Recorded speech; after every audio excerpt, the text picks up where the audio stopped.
How to pull current power status of an asset in Falcon Mega Track. Click on Pull Current Power Status. Select your asset and click on Send Request. Your request is processing. Wait until pull command is successfully processed or timed out. Your request has been sent successfully.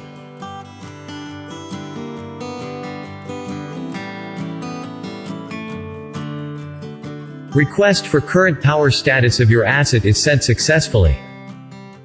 For further assistance, send email to us at support@falconmegasolutions.com. Thanks for watching.